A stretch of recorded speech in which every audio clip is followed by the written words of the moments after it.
भगवान शंकर शिव के मस्तक पर, पिंडी पर, शिवलिंग पर धतूरा पहली बार चढ़ाया गया वो फुलेरा दूज का दिन था। इसलिए शिव महापुराण की कथा कहती है जिस दिन कोई मुहूर्त नहीं हो, कोई काम नहीं हो, उस दिन केवल फुलेरा दूज के दिन आप किसी भी दुकान का, व्यापार का, व्यवसाय का, जन्म का, आदि का कोई भी मुहूर्त कर लो, वो कभी ठप नहीं हो सकता, वो बढ़कर ही चलेगा। सारी जिंदगी के कांटे निकल जाते हैं, सारी जिंदगी के कांटे समाप्त हो जाते हैं फुलेरा दूज।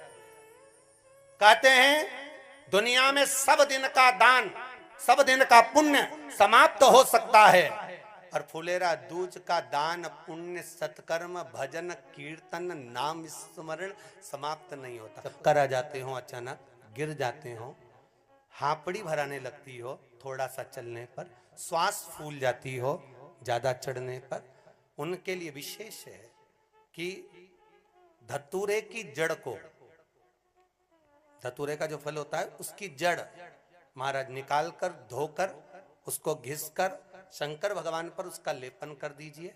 थोड़ी सी जड़ शिव जी पर चढ़ा दीजिए फुलेरा दूज के दिन। उस जड़ को पानी चढ़ाकर वापिस लेकर आ जाइए। जो मिर्गी का मरीज होता है, जिसको दमे की शिकायत होती है, श्वास की होती है, चलने में हापड़ी भरा जाती हो, फुलेरा दूज के दिन दोपहर के समय पर उसको वो जड़ केवल 3 या 4 बार सुगंध में सुंगा दी जाती है, तो मिर्गी की बीमारी समाप्त हो जाती है, और जिसको दमा श्वास फूलता है उसको भी आराम लग जाता है। फुलेरा दूज के दिन उसके लिए नित्य आनंद का सुख दे जाती है। और भी ध्यान दें, जिसको बहुत भारी बीमारी हो, डॉक्टर कह रहे हैं कि ऑपरेशन की जरूरत है, ऑपरेशन कराना पड़ेगा, गांठ हो गई है, ये हो गया है, वो हो गया है, निवेदन है एक धतूरा फुलेरा दूज के दिन भगवान शंकर के शिवलिंग पर समर्पित करें, और 5 बेलपत्र नंदीश्वर भगवान पर अर्थात भगवान नंदी पर समर्पित करें। जीवन में कितनी बड़ी भी बीमारी होगी वो आगे नहीं बढ़ सकती, ऑपरेशन की जरूरत नहीं पड़ सकती, वो केवल फुलेरा दूज पर हो, केवल फुलेरा दूज के दिन, उसके सिवाय नहीं। और वो 15 मार्च को है, मौका मिला है, आनंद से। धतूरा होता है विषैला। कैसा होता है? विषैला, बहुत विष होता है धतूरे के अंदर। पर महाराज भगवान शिव को वो समर्पित किया जाता है जैसे पार्वती जी को लगा, जब कोई साथ नहीं दे रहा, पार्वती जी को लगा जब कहीं से सुख का अनुभव नहीं हो रहा, आनंद का अनुभव नहीं हो रहा, पार्वती जी ले गई धतूरा, पार्वती मैया ले गई उस बेलपत्र को शिव को। और प्रयास करना, अगर दुख है तो एक धतूरा समर्पित कर कर 1 लोटा पानी अवश्य समर्पित कर। उनके लिए भी कहूंगा जिनको शरीर में दाद हो जाती है, खाज हो जाती है, या खुजलियों का क्रम हो जाता है, उनके लिए भी महाराज धतूरे का पानी, धतूरा 1 लोटे में डाल दो, पानी रख दो उसमें, उसके अंदर थोड़ा सा चंदन डालकर वो पानी शिव जी को समर्पित कर दो। वही पानी को लेकर आ जाइए और कुछ देर तक शरीर में लगाकर बैठ जाइए महाराज। वो केवल फुलेरा दूज का है महाराज, उसको शरीर में लगाकर थोड़ी देर बैठ जाइए, 15-20 मिनट तक। शरीर के अंतर्गत कोई वस्त्र ना हो, उस वस्त्र को उतार कर उसको लगाकर बैठ जाओ। 2.5 से 3 महीने में दांत खाज, किसी भी चर्म रोग होगा वो धीरे धीरे समाप्ति की ओर हो जाएगा। महाराज फुलेरा दूज का महत्व शास्त्र कहता है, भले इसको छुपाकर रखा गया हो शास्त्रों के अनुसार, पर इसकी महत्वता, जो दुकान, जो व्यापार, जो व्यवसाय, और पहले भी आपको कहा, मान लो आप शिवरात्रि के दिन रात को भगवान शंकर को धतूरा चढ़ाते हो व्यापार व्यवसाय के लिए, और वो धतूरा आप शिवरात्रि के दिन सुबह 4 बजे से पहले नहीं बांध सकते, तो उस धतूरे को फुलेरा दूज के दिन लाल वस्त्र में बांधकर अपने व्यापार वाली जगह पर बांध दो। जीवन में कभी व्यापार नीचे नहीं जाएगा, बढ़ता ही चला जाएगा। और उनके लिए भी निवेदन करूंगा जिनके यहाँ कर्जा बहुत है, बहुत कर्जा है, चूक ही नहीं रहा, पैसा ही नहीं रहा, व्यापार चले तो कर्जा चूके, उनके लिए भी निवेदन करूंगा, एक धतूरा बेलपत्री के पेड़ के नीचे शिवलिंग का निर्माण कर कर फुलेरा दूज के दिन उस धतूरे को अपनी कामना कर कर हल्दी में भिंगोकर उसको भगवान शंकर को समर्पित कर दीजिए अपनी कामना कर कर। उसी हल्दी की 1 बिंदी अपने साथ में रुमाल में लगाकर अपने व्यापार व्यवसाय की जगह पर लेकर जाइए। कर्जा धीरे धीरे धीरे धीरे जब चूकेगा, जब लक्ष्मी आएगी, तो लक्ष्मी की वृद्धि भी वो करता महाराज। ये फुलेरा दूज के उपाय।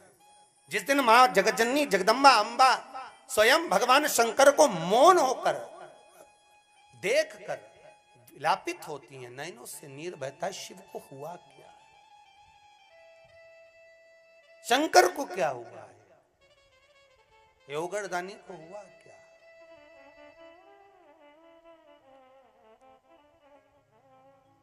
नयन जलता मैं तो बैठी थी गंगा किनारे, मैं तो बैठी थी गंगा किनारे,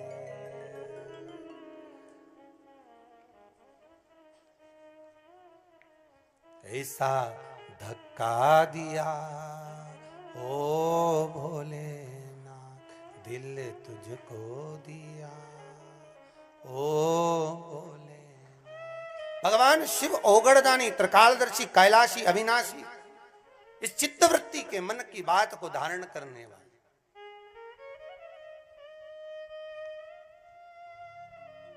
जिन लड़का और लड़की का विवाह नहीं हो रहा है, महाराज विवाह के लिए बहुत परेशान हो गए, उनके लिए भी 5 बेलपत्र, 1 धतूरा, 5 शमी पत्र अशोक सुंदरी वाले स्थान पर, चाहे मंगल हो, चाहे राहु हो, चाहे केतु हो, सारे ग्रह भले अनुकूल है नहीं है, प्रतिकूल है नहीं है, वो अपने अनुसार उसको लेकर शमी पत्र, बेलपत्र और धतूरा हाथ की हथेली में रखकर, जिसका मंगल विवाह नहीं हो रहा, बहुत कष्टप्रद है, हाथ में रखकर अशोक सुंदरी, अशोक सुंदरी का स्थान सबको मालूम है ना, भगवान शंकर की जलाधारी पर शिवलिंग, पार्वती जी का हस्त कमल, जहां से चरण जल नीचे जाता है, राइट भाग गणेश जी का स्थान, लेफ्ट भाग कार्तिकेय का स्थान। जलाशय में से, जलाधारी में से जो जल नीचे गिरता है बूंद बूंद, वो शंकर भगवान की 5 लड़कियां, जया, विषहरा, शामरीवारी, दो तली और देव। शंकर जी की 1 लड़की और अशोक सुंदरी 6 नंबर की, उसका स्थान, इन पानी जो जाता है उसके बीच में जो मोटी सी लाइन होती है, उस मोटी सी लाइन पर जो स्थान है वो अशोक सुंदरी का स्थान है। किसका स्थान है? अशोक सुंदरी। शंकर भगवान का संपूर्ण परिवार, जलाधारी माता पार्वती जी का हस्तकमल, चरण, राइट में गणेश जी, लेफ्ट में कार्तिकेय जी, बीच में अशोक सुंदरी, और ऊपर से जो 1-1 बूंद पानी गिरा रहा है वो है शंकर भगवान की 5 लड़कियां, जया, विषहरा, शामरीवारी, दो तली और देव। शिव की 5। तो जिनका विवाह नहीं हो रहा, अशोक सुंदरी वाली जगह पर हाथ में लेकर वो धतूरे के साथ शमी पत्र, बेलपत्र समर्पित करें और बाबा से निवेदन करें, बाबा आपकी कामना पूर्ण, फुलेरा दूज करें। अशोक सुंदरी पर जो धतूरा चढ़ता है, वैसे तो अशोक सुंदरी पर धतूरा बहुत कम चढ़ता है, केवल एक फुलेरा दूज का दिन ही ऐसा होता है जिस दिन अशोक सुंदरी वाली जगह पर धतूरा चढ़ता है।